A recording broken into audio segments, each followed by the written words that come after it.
কুসুমের ভালোবাসার পরীক্ষা নিতে এবার অন্য মেয়ের আশ্রয় নিল আয়ুষা। বন্ধুরা ভিডিওটা লাইক দিয়ে দেখতে থাকুন। যে এই মুহূর্তে কিনা কুসুম বাড়ি ফিরে আসা মাত্রই আয়ুষ যখন কিনা কুসুমকে ক্ষিপ্ত করার জন্য যখন বলতে থাকে, আয়ুষে জানো তো কুসুম অবিকল যে দুটো চোখকে আমি ভালোবেসেছিলাম না, সেই দুটো চোখে যে মেয়ে তার পরিচয় আমার কাছে সুস্পষ্ট হয়ে গেছে এবং সেই মেয়ে আমাকে কল করেছিল এবং আজ আমি একটা রেস্টুরেন্টে বলতে পারো একটা ডিস্কে যাবো তার সঙ্গে দেখা করার জন্য। তার সঙ্গে জমিয়ে আমি খাওয়া দাওয়া করা থেকে শুরু করে ডিনার টিনার শেষ করে ডান্স করে তাকে আমি ভাবছি যে আজ তাকে আমি প্রপোজ করে তাকে আমার মনের কথাটা আমি বলেই দেবো।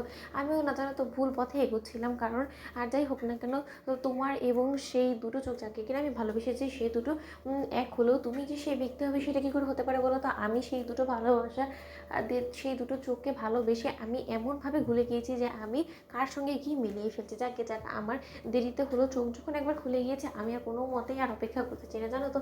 এবং আমার একটা রিকোয়েস্ট আছে তোমার কাছে যে তুমি আমার সঙ্গে প্লিজ আজকে যাবে, কারণ তুমি যদি আমার সঙ্গে যাও আমার খুব ভালো লাগবে। এবং তার পাশাপাশি আমি ঈশান এবং অনুশ্রীকেও বলে দিয়েছি যে অনেকদিন হয়েছে আমরা সমস্ত লোকেরা একসঙ্গে গিয়ে কোথাও এনজয় করিনি, তাই ওদের সঙ্গে সেই মেয়ের দেখাও হয়ে যাবে এবং তার পাশাপাশি ওরা ওর সঙ্গে পরিচয় হয়ে যাবে এবং সমস্ত কিছু ঠিকঠাক থাকলে আজই আমি ওকে প্রপোজ করবো এবং কাল সন্ধ্যেতেই আমি ওকে ওর পরিবার সমেত নিয়ে আমার বাড়িতে আসতে বলবো আমার মায়ের সঙ্গে বিয়ের আলাপ করার জন্য। কি বলো এই বিষয়ে বলো তো কুসুম। ঠিক সেই সময় কুসুম যখন বলতে থাকে যে এই সমস্ত কথা কি বলছে ছোটো সাহেব, ছোটো সাহেবের কি মাথাটা খারাপ হয়ে গেছে নাকি?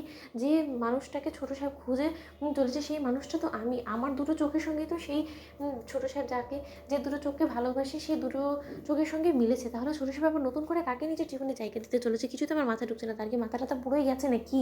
ঠিক সেই সময় এক পর্যায়ে আয়ুষ যখন কিনা বলতে থাকে যে আজ সন্ধ্যেতে তোমার আমি অগ্নি পরীক্ষা নেবো। কুসুম তুমি আমাকে এখন পাত্তা দিচ্ছ না, কিন্তু আজকে সন্ধ্যেতে তুমি জ্বলে পড়ে ছাড়খাড় হয়ে যাবে আমার সঙ্গে অন্য মেয়েকে ডান্স করা অবস্থায় দেখে, তার সঙ্গে আমাকে রোমান্স করতে দেখে। তখন আমি দেখবো যে তুমি কী করে নিজেকে সামনে রাখো এবং নিজের উপরে কন্ট্রোল রাখো।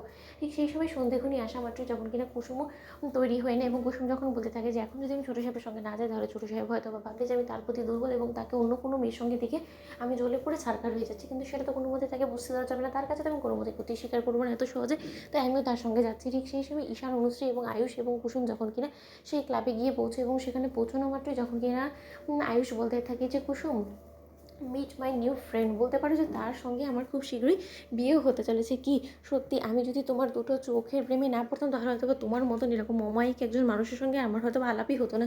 কিন্তু যাকে যাক দেরিতে হলো, তোমার সঙ্গে যখন একবার আমার আলাপ হয়েছে তাহলে এত সহজে কিন্তু তোমাকে আমি আজ হাতছাড়া করছি না এবং আজকে আমরা জমিয়ে ডিনার করে তার পরবর্তীতে কিন্তু কাপল ডান্সও করবো। কি প্রস্তুত তো? ঠিক সেই সময় মনুশ্রী বলতে থাকে যে হাই, তোমার সঙ্গে আলাপ করে খুব ভালোই হলো জানো তো, আমরা আর তরস হয়েছে না যে কবে আমি আমার ভাইদার বউকে দেখতে পাবো নিজ চোখে। তো বন্ধুরা লাইক কমেন্ট শেয়ার করে সাবস্ক্রাইব করতে ভুলো না।